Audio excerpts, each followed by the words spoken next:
नमस्कार, मी विलास बडे. न्यूज 18 लोकमतच्या या विशेष कार्यक्रमात आपल्या सगळ्यांचं स्वागत. मंडळी, आज आपण हा कार्यक्रम करत असताना तिकडे महाराष्ट्रातल्या मराठवाडा, पश्चिम महाराष्ट्र, विदर्भातल्या हजारो शेतकऱ्यांच्या स्वप्नांवरती आज आभाळ कोसळलं. सुगी हातात आली, उद्या त्याच्यातून दिवाळी होईल अशी आशा ज्या शेतकऱ्यानं बाळगली त्या आशेवर पाणी फिरलेलं आहे. त्याच्या स्वप्नांचा अक्षरशः चुराडा झालेला आहे. आज शेतकऱ्यांवर हे आसमानी संकट कोसळलं आणि या आसमानी संकटामध्ये आज शेतकऱ्याला उभं करण्यासाठी सरकार नेमकं काय करणार हा सवाल आहे. आज शेतकरी हतबल झालाय. या हतबल शेतकऱ्याची व्यथा मांडण्यासाठी आज न्यूज 18 लोकमतच्या माध्यमातून सरकारपर्यंत त्याचा पंचनामा पोहोचवण्यासाठी आम्ही सकाळपासून ती बातमी लावून धरली आहे आणि ते सगळं वास्तव सरकारपर्यंत पोहोचवतोय. पण हे सगळं का निर्माण होतंय? आज वातावरणाच्या बदलाचे नेमके परिणाम या शेतकऱ्याला किती दिवस भोगावे लागतील, यातून मार्ग काय आहे आणि मदत मिळणार तर नेमकी कशी, या सगळ्याबद्दलची चर्चा आजच्या या विशेष कार्यक्रमात आपण करणार आहोत. विशेष चर्चेत आपल्या सोबत असणार आहेत मान्यवर पाहुणे. आम्ही पोराचं शिक्षण कसं करणार? पोरगी लग्नाला आलेली, याचं खर्च सुद्धा नाही घालून मी काय करू? काय करू मी काय करू? मारून टाकू आम्ही. या सरकार बोला काय करायचं? या सरकार बोला काय करायचं?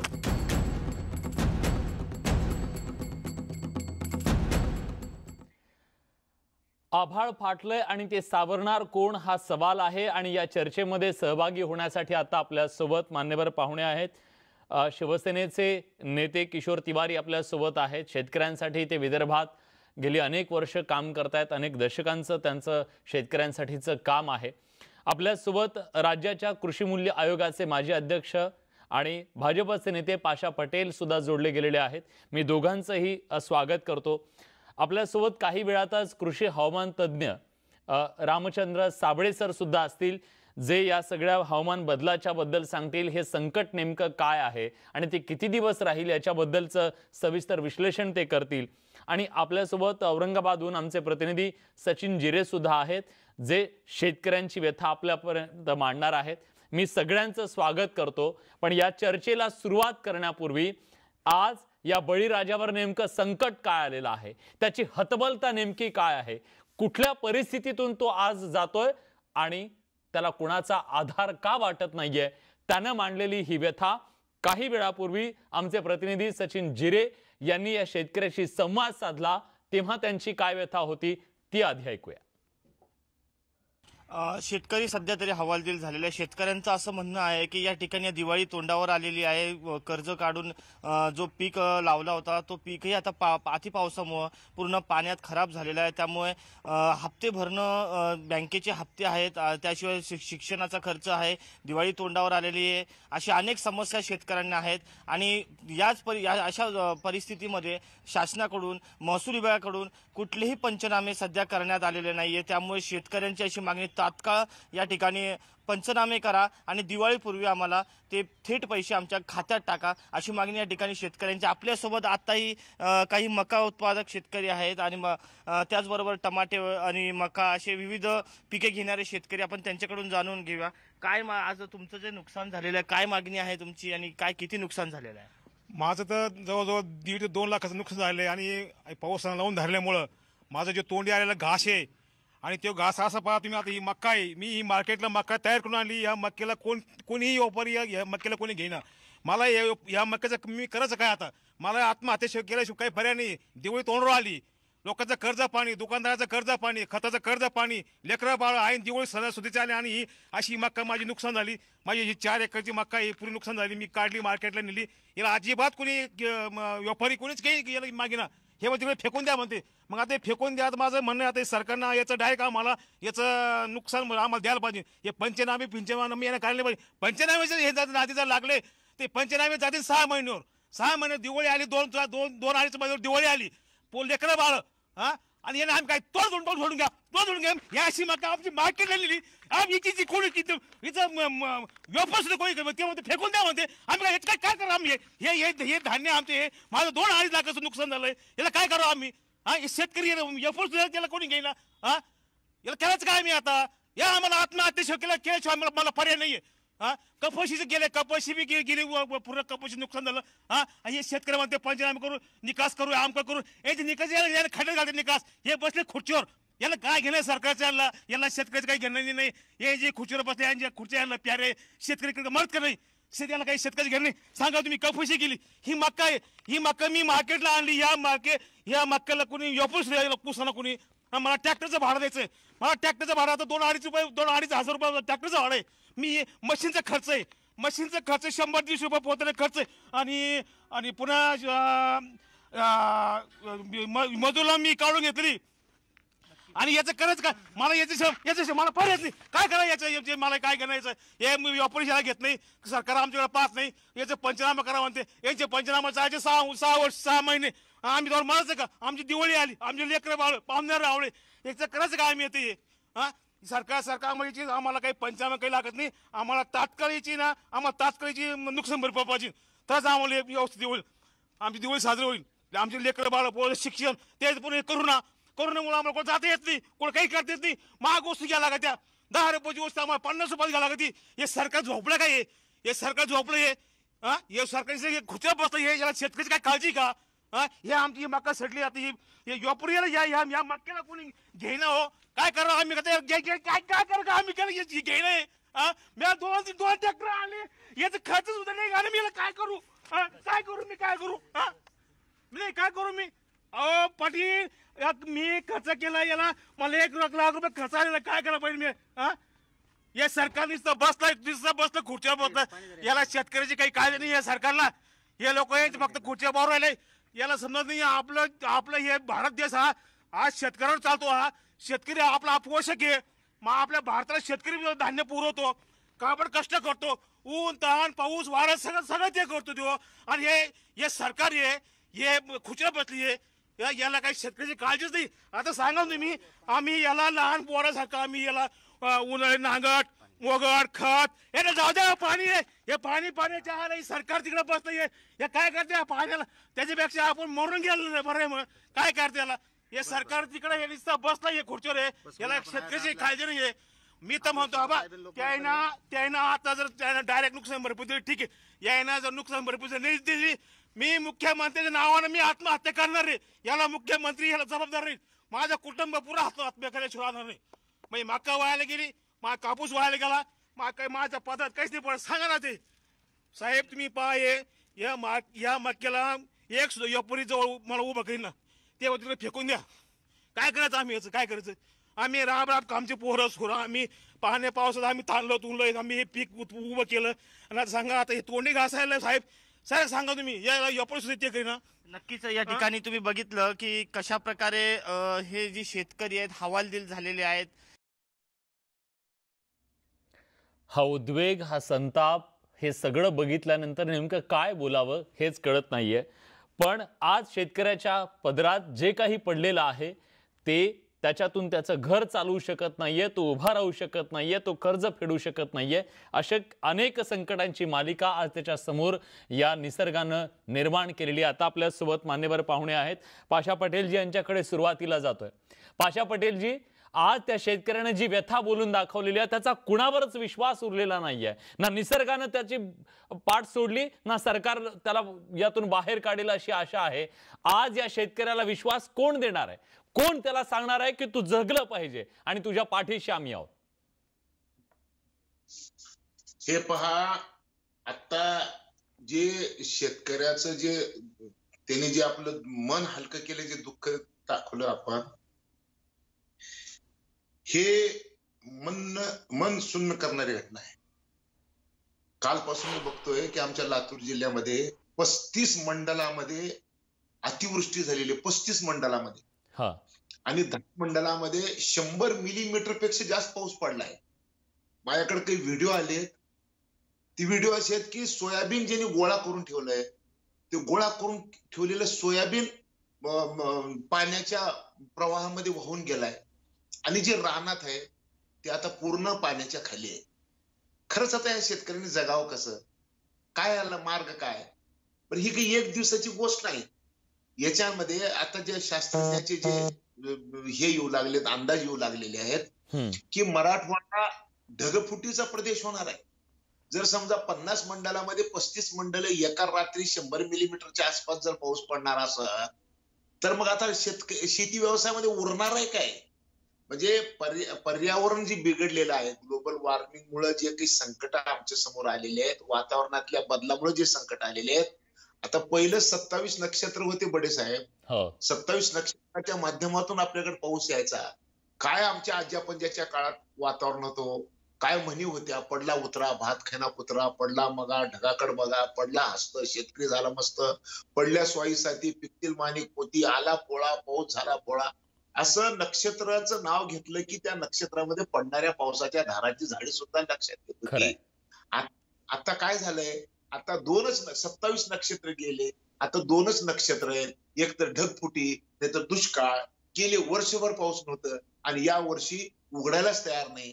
आता शेतकऱ्याने जावं कुठं? आणि मग सरकारने ह्याच्यानंतर आजपर्यंत शेतीला जी मदत दिली ती वेगळी होती, परंतु ह्याच्यानंतर एकतर निकष पण बदलावे लागणार आहेत आणि धोरण पण बदलावं लागणार आहे. ज्या भागामध्ये अशा पद्धतीचं संकट आलं त्या भागामध्ये पंचनामे न करता सरसकट आता सध्या शेतकऱ्याला, का तर आता कसं आहे की 4 महिने कष्ट करून आता पीक आलं, आता पीक येणार होतं, आता 15 दिवसात घरात होतं.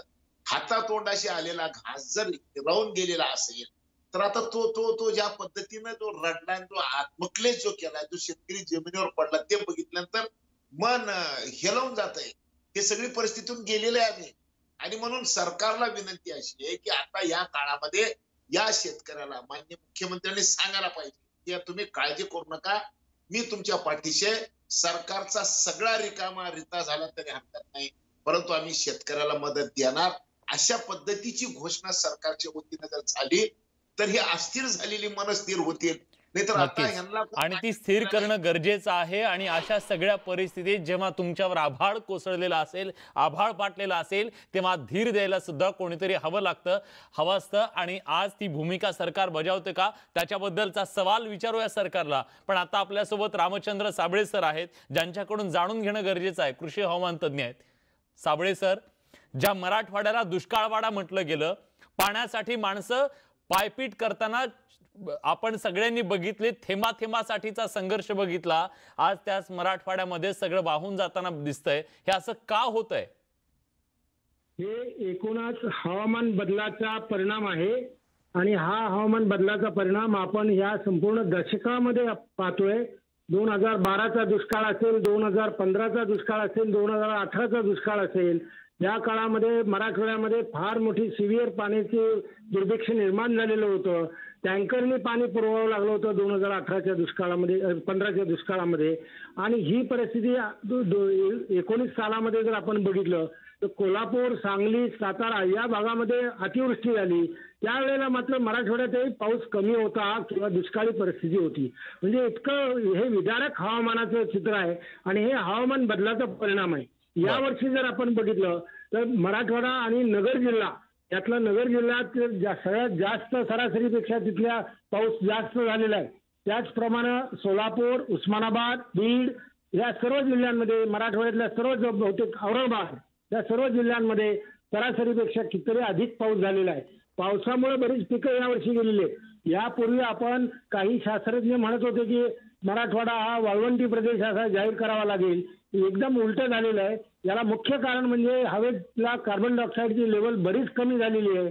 आणि त्याला कारण लॉकडाऊनचा पिरियड जो होता, त्या लॉकडाऊनच्या पिरियडमध्ये सगळे वाहनं, कारखाने सगळं बंद होतं आणि त्याच्यामध्ये जे कार्बन डायऑक्साईडचं प्रमाण कमी झालं, त्यानुसार हवामान बदलात वरतीवर त्याचा प्रभाव झालेला आहे. याचबरोबर एकूण जर आपण परिस्थिती आत्ता पाहिली तर अमेरिके म्हणजे दक्षिण अमेरिकेच्या जवळचा प्रशांत महासागर, ज्याच्यामध्ये विषुववृत्तीय भागातलं तापमान मोजलं जातं आणि त्यावरून आपल्याला ला निनो का किंवा एल निनोचा परिणाम आहे का हे पाहिलं जातं. यावर्षी आंतरराष्ट्रीय शास्त्रज्ञांच्या समूहाने जे काही ऑब्झर्वेशन नोंदणी केली ती देखील मी अभ्यासली. मला असं दिसून आलं की 2 ते 3 अंश सेल्सिअसनी तिथल्या समुद्राच्या पाण्याचं तापमान तिथल्या सरासरी तापमानापेक्षा कमी आहे.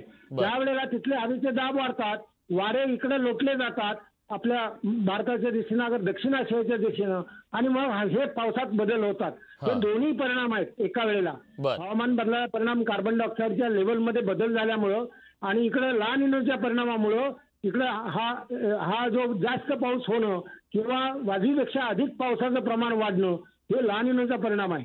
या दोन्ही परिणामांच्यामुळं आता जे काही शेतकरी बोलत होते की बाबा हे निकष बदलण्याची गरज आहे, ते एक बोलत होते. मी दुसरं मला सुचवायचं असं की हवामान केंद्र जे आहेत, ऑटोमॅटिक वेदर स्टेशन किंवा स्वयंचलित हवामान केंद्र ही गावोगावी बसवली गेली पाहिजेत असं माझं मत आहे. त्याचं कारण असं की या स्वयंचलित हवामान केंद्रामध्ये नोंदलेला पाऊस आणि त्याच्यापासून झालेलं नुकसान हा त्याचा पुरावा होतो. मी विभाग प्रमुख कृषी हवामानशास्त्र विभागाचा प्रमुख असताना बाबासाहेब आंबेडकर सहकारी साखर कारखाना उस्मानाबादचा जो आहे तिथले मॅनेजिंग डायरेक्टर माझ्याकडे आले होते. ते सांगत होते की वाऱ्याने पत्रे उडून गेले, जूनचा महिना होता आणि सर्व साखर भिजली. आता मी त्यांना म्हटलं की तुमच्याकडे हवामान केंद्र आहे का, तर नाही म्हणले. म्हणजे एकूण आपण इतके मागं राहिलेलो आहोत. सगळे सहकारी साखर कारखान्यांवरती देखील हवामान केंद्र पाहिजेत. त्याचप्रमाणे प्रत्येक गावामध्ये तालुक्यामध्ये पाहिजेत. पंतप्रधान पीक विमा योजना ही जी दिली जाते ती या हवामानाच्या आधारावर दिली जाते. तेवढे हवामान केंद्र आपल्याकडे नाहीयेत. आता जर विचार केला तर जे काही मंडळं सांगितली मगाशी 50 मंडळापैकी 35 मंडळामध्ये 100 मिलीमीटर पेक्षा अधिक पाऊस झालेला आहे. याच्या ज्या नोंदी आहेत याचा उपयोग हे पंतप्रधान पीक विमा योजनेमधला लाभ मिळण्यासाठी आहे. परंतु तिथली देखील रिडिंग बरोबर आहे का नाही याच्यावर पण कुठेतरी आपले हे पाहिजेत, निरीक्षण पाहिजेत. निश्चितच. सर मला तुम्हाला आणखीन एका महत्वाच्या प्रश्नाबद्दल विचारायचंय की जर या हवामानाचे जे बदल आहे त्याच्यामध्ये तुम्ही म्हणालात की ते पावसाचं रिडिंग येणं गरजेचं आहे. ते रिडिंग किती दिवसात किती पाऊस पडला याच्या संदर्भातली रिडिंग घेऊन मग त्याच्याबद्दलचे निकष ठरणार आहेत का मदतीचे, तशी मदत मिळणार आहे का, या सगळ्याबद्दलची चर्चा होणं गरजेचं आहे. आणि त्या निकषांमध्ये काही बदल होणार आहेत का त्याच्याबद्दल सुद्धा आपण बोलूया एका छोट्याशा ब्रेक नंतर. कुठे जाऊ नका, पहा फक्त न्यूज 18 लोकमत.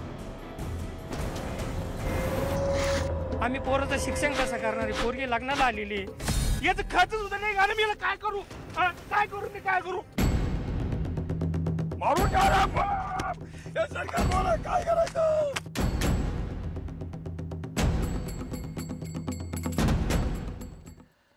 ब्रेक नंतर तुमचं पुन्हा एकदा स्वागत. न्यूज 18 लोकमतवर आपण चर्चा करतोय. बळीराजावर आभाळ फाटलंय त्याचा आक्रोश आपण न्यूज 18 लोकमतच्या माध्यमातून दाखवतोय आणि त्याबद्दल चर्चा सुद्धा करतोय. आपल्यासोबत मान्यवर पाहुणे आहेत. मला जायचं आहे आता किशोर तिवारी यांच्याकडे. किशोरजी, गेली अनेक दशकं तुम्ही शेतकऱ्यांसाठी काम करताय. यावर्षी शेतकऱ्यांवर ओढवलेलं हे संकट पाहता या शेतकऱ्यांना जर आज मदत मिळाली नाही तर त्याच्या पुढे काय नेमकं अशी अवस्था, त्याला या संकटातून कसं बाहेर काढलं जाणार आहे आणि याला मदत करण्यासाठी सरकारच्या पातळीवर काही पावलं उचलली जात आहेत का? विलास, तुम्ही मागच्या कार्यक्रमाला मला बोलावलं तेव्हा 5 लाख क्षेत्राचं नापिकीचा आपल्याकडे रिपोर्ट होता. 100 दिवसाचं जे पीक आहे, ज्याला आपण 100 दिवसाचं पीक म्हणतो, ते पीक तर हातातून निघून गेली आहे. आणि जसं कापसाचं जर बघितलं तर कापसालाही जी बोंड पहिले 100 बोंड आली होती ती सगळी पडली आहे. आता तर सोयाबीनच्या शेंगाला कोंब फुटली आहे आणि अशी विपरीत परिस्थिती पहिल्यांदाच आपण पाहतो. आज महाराष्ट्रामध्ये जर 3 लाख हेक्टर मध्ये जर मका आहे तर 42 लाख हेक्टर मध्ये आपण सोयाबीनची पेरणी केली आहे आणि तो सोयाबीन हातातून निघून गेला आहे. आणि 48 लाख हेक्टर मध्ये कापसाची पेरणी आहे, त्याचं सुद्धा पहिला जो वेचा आहे सगळा चालला गेला आहे. म्हणजे खरीप उत्पादन घेणाऱ्या शेतकऱ्यांवर विदर्भ मराठवाड्यामध्ये प्रचंड संकट आलाय. आपण मला म्हणाले होते की मागच्या वेळेस 5 लाखाचं जेव्हा 5 लाख हेक्टर मध्ये नुकसान होतं तर मुख्यमंत्र्यांनी त्याची दखल घेतली आणि मुख्यमंत्र्यांनी आता महाराष्ट्रच्या जनतेला जे संबोधन केलं त्याच्यामध्ये याचा उल्लेख सुद्धा केला आणि पंचनामे आपण वारंवार पंचनाम्याचे आदेश काढले आणि पंचनामे होत आहेत. मात्र हवामान खात्याने आता आम्हाला अजून जे अंदाज दिला आहे त्याच्यामध्ये भरपूर पाणी येणार आहे असं दिसतंय आणि कडाक्याची वीज पडून पाणी येणार आहे. जसं पाशा सर म्हणाले किंवा साबळे सर म्हणाले की यावर्षी प्रचंड पाऊस आहे आणि दुष्काळ प्रवण मराठवाडा हे आता पूरग्रस्त झाला आहे आणि विलास तुम्ही सुद्धा मराठवाड्यातून येता. मी इथे जे मका उत्पादक शेतकऱ्यांचं तुमच्या पत्रकार जिरे साहेबांनी इंटरव्ह्यू घेतला त्याच्या वेदना समजून घेतल्या आणि याच दरम्यान मी मुख्यमंत्र्यांना SMS सुद्धा टाकला की आपण न्यूज 18 लोकमतवर बघा की परिस्थिती काय आहे. मी त्यांच्या वेदना समजून घेतल्या आणि मी आयुक्त औरंगाबाद आमचे सुनील केंद्रेकर यांना सुद्धा कल्पना देणार आहे. मी या सगळ्या शेतकऱ्यांना विश्वास देतो की आम्ही तुमच्या सोबत आहोत आणि महाराष्ट्र सरकार म्हणून जितक्या लवकर होऊ शकेल तितक्या लवकर आम्ही जेवढी मदत पाहिजे तेवढी देऊ आणि पिकाच्या बाबतीत, पीक कर्जाच्या बाबतीत आणि नुकसानीच्या बाबतीत सुद्धा सरकारी नोकरशाहीची दिरंगाई होणार नाही याचीही आम्ही घेऊ. तुम्ही नक्की सर, तीच अपेक्षा आहे तुमच्याकडनं या बळीराजाला सुद्धा, कारण शेवटी आभाळ फाटला असेल तर कोणीतरी ते सावरायला हवं. आता आपल्यासोबत आपले प्रतिनिधी सचिन जिरे आहेत जे ग्राउंड रिपोर्ट आपल्यापर्यंत पोहोचवत आहेत या सगळ्या परिस्थितीचा, अतिवृष्टीमुळे झालेल्या नुकसानीचा. पुन्हा सचिन यांच्याकडे जाऊया. आता हे सगळं नुकसान झाल्याच्या नंतर पंचनामे सुरू झालेत का? याच्या आधीचं जे नुकसान होतं आठवडाभरापूर्वीचं ते नुकसानाचं बद्दल काही त्याची दखल घेण्यात आलेली आहे का? आणि आता शेतकऱ्यांच्या समोर नेमकं कुठलं संकट आहे, जरा सविस्तर सांगा. 8 दिवसापूर्वीपासूनच नव्हे तर महिनाभरापासून नाही का या ठिकाणी मोठ्या प्रमाणात पिकांचं नुकसान झालेलं आहे. पंचनामा तर सोडाच, साधं महसूल विभागाकडून या शेतकऱ्यांना संपर्क देखील करण्यात आला नाही असं शेतकऱ्यांनी सांगितलंय. त्याचबरोबर आता जी परिस्थिती जर बघितली तर समोर दिवाळीचा सण आलेला आहे आणि जी येणाऱ्या पिकामधून, या खरीप पिकामधून येणारं जे नियोजन होतं ते सर्व व्यापाऱ्यांचं कोलमडलेलं आहे. आणि याच विषयावरती आता आपल्यासोबत बोलण्यासाठी काही शेतकरी आहेत. त्या शेतकऱ्यांशी आपण जाणून घेऊया त्यांच्या व्यथा. मला एक सांगा, तुमचं शेतातलं किती रुपयाचं पीक नुकसान झालंय आणि तुम्हाला तुमच्या पंचनाम्यासाठी तुमच्याकडे आलेले आहेत का महसूल विभागाचे लोक? अजून कोणीही आलेलं नाहीये. अद्याप 4 ते 4.5 महिन्यापासून जो पाऊस सुरू आहे, या पावसामुळे जे आम्ही शेतीसाठी घेतलेलं कर्ज आहे आणि जे आमच्याकडे थोडीफार तटपुंजी होती, हे सर्व आम्ही शेतामध्ये आज टाकून दिलेलं आहे. आज रडाव का मारावा अशी परिस्थिती शेतकऱ्याची झालेली आहे. तरी साधारणतः मक्का पूर्ण गुडघे एवढी येऊनच ती पूर्ण वाळलेली आहे. मक्का तर पीक गेलंच गेलं. कापूस या पिकाला 2-2, 3-3, 4-4 बोंड आहे, म्हणजे खर्च पण निघायला तयार नाही. आणि येणाऱ्या काळामध्ये आमच्या मुलीचे लग्न असतील, मुलांचे लग्न असतील किंवा दिवाळी सण असेल, या सणामध्ये सुद्धा आम्हाला काय करावं, काय दिवाळी सण करावं की होळी होईल आमची, हे आम्हाला समजायला तयार नाही आहे. आणि लवकरात लवकर राज्य शासनाने, प्रशासनाने आम्हाला कुठेतरी मदत दिली पाहिजे. 70,000 ते 75,000 रुपये हेक्टरी मदत दिली तरच हा शेतकरी आज वाचेल, नाही तर आत्महत्या करण्याशिवाय शेतकऱ्याला पर्याय राहणार नाही. या होत्या विद्युत प्रतिक्रिया. आता अजूनही एक आपल्यासोबत शेतकरी आहे. काका, बाबा, तुम्हाला काय म्हणतात, तुमच्या शेतात काय पीक होतं आणि काय नुकसान झालेलं आहे आणि महसूल विभागाकडून पंचनाम्यासाठी कोणी आलं होतं का शेतात? कोणीच नाही. बोला बोला. कोणीच आलं नाही, गेलं नाही, पंचनामा नाही, काहीच नाही. शेतात नुकसान भरपूर झालं, पैसे नाही, काहीच नाही. काय करायचं ते समजाना. शासनाकडून काय अपेक्षा आहेत तुम्हाला? शासनाकडून मदत मिळायला पाहिजे ना. शासनाकडून मदत मिळालं नाही, विमा भरले सगळं आहे, ते विम्याचे पैसे नाही, काहीच नाही. कशा कुठल्या गोष्टीचा अनुभव नाही. या ठिकाणी विम्याचे देखील पैसे मिळाले नाही. पंचनामाचा सोडात विम्याचे देखील पैसे मिळाले नाही असं या ठिकाणी सांगितलं जाते. आता शेतकऱ्यांची बाजू मांडणारे आपल्याकडे सोबत एक तरुण आहेत, त्यांच्याशी आपण जाणून घ्या नेमकं परिस्थिती काय आहे. तुम्ही काय म्हणाल या तालुक्याच्या परिस्थितीबाबत? संपूर्ण गंगापूर तालुक्यातील परिस्थिती अतिशय वाईट त्या ठिकाणी झालेली आहे. जे तालुक्यातील 97,000 शेतकऱ्यांनी या ठिकाणी जे खरीप पिकाची लागवड केली होती तर त्यापैकी 70% पीक उद्ध्वस्त त्या ठिकाणी झालंय. माझं न्यूज 18 लोकमतच्या माध्यमातून या ठिकाणी शिवसेनेची बाजू मांडणारे आणि माननीय मुख्यमंत्री उद्धव ठाकरे साहेबांना थेट निरोप देणारे किशोरजी तिवारी साहेब सुद्धा या ठिकाणी उपलब्ध आहे. सकाळपासून न्यूज 18 लोकमतच्या माध्यमातून संपूर्ण महाराष्ट्रातील शेतकऱ्यांचे जे या ठिकाणी अतिवृष्टीने झालेल्या नुकसानीच्या बाबतीत आपण संपूर्ण त्या ठिकाणी पाहत आहे तिवारी साहेब, परंतु शेतकऱ्यांच्या व्यथा माननीय या सरकारपर्यंत त्या ठिकाणी गेले की नाही गेले, म्हणून आज या ठिकाणी तुम्ही न्यूज 18 लोकमतवर जी सरकारची बाजू त्या ठिकाणी मांडतायत, तर आमची मराठवाड्यातल्या औरंगाबाद जिल्ह्यातील गंगापूर तालुक्यातील संपूर्ण शेतकऱ्याच्या वतीनं आपल्याला विनंती आहे की दिवाळीच्या आत त्या ठिकाणी कमीत कमी आमच्या संपूर्ण शेतकऱ्याला त्या ठिकाणी आर्थिक मदत आपण दिली पाहिजे। जो आमच्या शेतकऱ्यांनी विमा भरला त्या विम्याचे सुद्धा त्या ठिकाणी पैसे थेट शेतकऱ्यांच्या खात्यावर जमा झाले पाहिजे।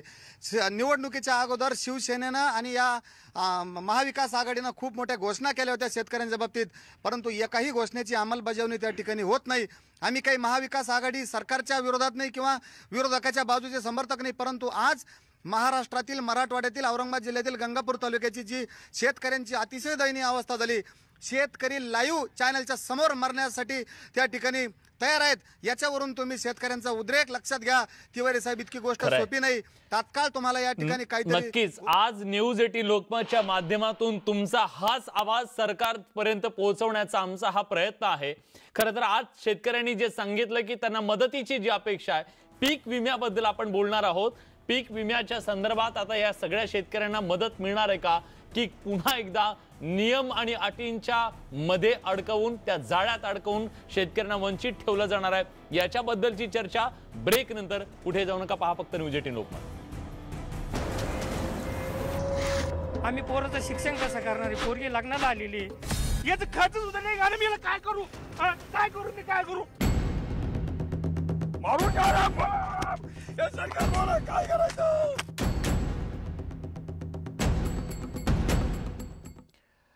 ब्रेक नंतर तुमचं पुन्हा एकदा स्वागत। न्यूज 18 लोकमतवर राज्यातल्या शेतकऱ्यांवर ओढवलेल्या आसमानी संकटावरची चर्चा आपण करतोय आणि या चर्चेच्या दरम्यान एका मुद्द्याची बद्दल खरं तर आपल्याला आता शेतकऱ्यांनी सांगितलं की पीक विमा योजना जी आहे त्या योजनेच्या मध्ये काही गोष्टी आहेत ज्या जाचक अटी असणार आहेत आणि त्या अटींमुळे शेतकरी वंचित राहतो की काय अशी भीती आहे। आता आपल्यासोबत किशोर तिवारी आहेत, मला त्यांना विचारायचं आहे। किशोर तिवारी सर, आता काही वेळापूर्वी आपल्याला हवामान तज्ञांनी सांगितलं की एक प्रकारे हवामानाचे जे पाऊस मोजला जाणार आहे तो पाऊस जर नीट मोजला गेला नाही तर शेतकरी यावर्षी या पावसापासून वंचित राहू शकतो। मग आता केवळ त्याची व्यवस्थाच उभी राहिलेली नसेल तर मग त्याला मदत मिळणार कशी? नाही, कसं झालं की साबळे सरांनी जे काही बोलले त्याला तथ्य आहे आणि पीक विमा योजना त्रुटी सुद्धा आहे आणि केंद्राने जी पीक विमा योजना आता दिली आहे ज्याच्या अगेन्स्ट गंगापूर तालुक्यातील 96-97 हजार शेतकऱ्यांना नापिकीचा सामना करत आहे, त्यांनी अनेकांनी पीक विमाही भरला असेल। मात्र मी काही गोष्टी सांगतो की त्यांनी माझ्याकडे जबाबदारी दिली एक शेतकरी कार्यकर्त्यांनी की मी या भावना मुख्यमंत्र्यांना सांगाव्या, परंतु मी तुम्हाला सांगतो की मुख्यमंत्री हे शेतकऱ्यांबद्दल फारच संवेदनशील आहेत आणि विदर्भ मराठवाड्यात होणाऱ्या विदर्भ मराठवाडा खानदेश आणि आता तर उत्तर महाराष्ट्राचा रिपोर्ट आलाय की तिथे सुद्धा प्रचंड नापिकीचा सामना शेतकऱ्यांना खरीपाच्या पिकामध्ये करावा लागत आहे। तर या सगळ्या याच्यात मी सांगतो की आम्ही संवेदनशील आहोत आणि आम्ही त्यांच्या पाठीशी उभे आहोत। दुसरा त्यांनी मुद्दा एक उपस्थित केला की पीक विमा योजना, तर पीक विमा योजनेचे एक निकष असतात, त्याच्यानंतर कंपन्या खाजगी असल्यामुळे ते आपले फाटे फोडतात, मात्र याच्यातूनही शेतकऱ्यांच्या पदरात कसं जास्त मिळेल, कारण तिथे विभागीय आयुक्त ते आहेत जे विदर्भ मराठवाड्याचेच आहे आणि परभणीचे शेतकऱ्याचेच पुत्र आहेत आपले सुनील केंद्रेकर, त्यांना ही कल्पना मी देणार आहे की तुमच्याकडून माहिती मिळाली होती की सगळे पंचनामे झाले, मात्र शेतकरी म्हणतात की कोणी आलाच नाही। तर एक असेल की आता करोनामुळे आपण जे कुटुंब आपली जबाबदारी आपली याच्यावर सगळा स्टाफ लावला आहे त्याच्यामुळे झालं नाही की काय झालं, मात्र आजच्या परिस्थितीमध्ये तर आत्ताची जी मला अंदाजे आला आहे की 50 लाख हेक्टर मध्ये पार्शल आणि फुल्ली डॅमेजेस आले आहेत। तर आताची परिस्थिती तर ही करोनापेक्षाही भयंकर झाली आहे, मात्र ज्या शेतकऱ्यांनी त्रागा दाखवला आणि आत्महत्येची गोष्ट केली, मी त्यांना हात जोडून विनंती करतो की सरकार तुमच्या पाठीशी आहे आणि आम्ही कर्ज काढूनही तर सरकार तुम्हाला मदत करणार, कारण केंद्राच्या अडचणी आम्हाला खूप वाढल्या आहे। करोना नंतर महाराष्ट्र सरकार कफल्लक झाली आहे हे मी कबूल करतो, त्याच्यातही शेतकऱ्यांना या नुकसान भरपाईमध्ये 1 पैशाचीही कमी पडणार नाही आणि त्याचेही निर्णय तात्काळ मुख्यमंत्री घेतील अशा सूचना मला तुमच्या कार्यक्रमादरम्यान सांगण्यात आल्या आहेत. तर सर्वांनी थोडस सवरीनं घ्यावं आणि मात्र डॅमेजेस वाढत चालले आहे. दररोज पाऊस येत आहे, दररोज नापिकीचं क्षेत्र वाढत आहे, दररोज आम्हाला कळत आहे की जसं आशा सरांनी सांगितलं की कधी अपेक्षा केली नव्हती की ऑक्टोबर महिन्यात 100 मिलीमीटर पाऊस 24 तासात किंवा 48 तासात येतोय. तर याच्यामुळे डॅमेजेस हे अनप्रेडिक्टेबल असतात आणि ह्याच अनप्रेडिक्टेबल डॅमेजाबद्दल खरं तर या पीक विमा योजनेमध्ये त्याचा अंतर्भाव आहे का याच्याबद्दल मला विचारायचं आहे. आपल्यासोबत मान्यवर पाहुणे असतील. खरं तर सरासरी इतका पाऊस झाला असेल, पण एका दिवसात जर तो इतका पाऊस पडला असेल 100 मिलीमीटर, तर मग त्याची नोंद कशा पद्धतीने होणार आणि ती पीक विमा द्यायला कारणीभूत ठरेल का, देऊ शकेल का? एक छोटासा ब्रेक घेऊन लगेच परत येतोय. कुठे जाऊ नका, पहा फक्त न्यूज 18 लोकमत. आम्ही पोराचं शिक्षण कसं करतो?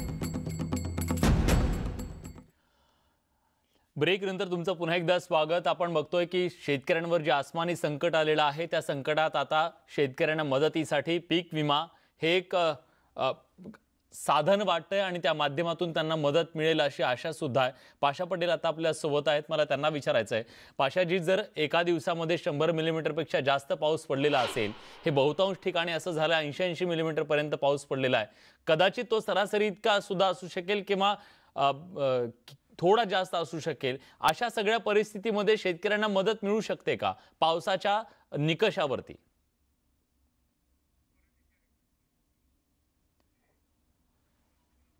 बोला बोला. नाही, आता निकषामध्ये बदल करावे लागणार आहेत.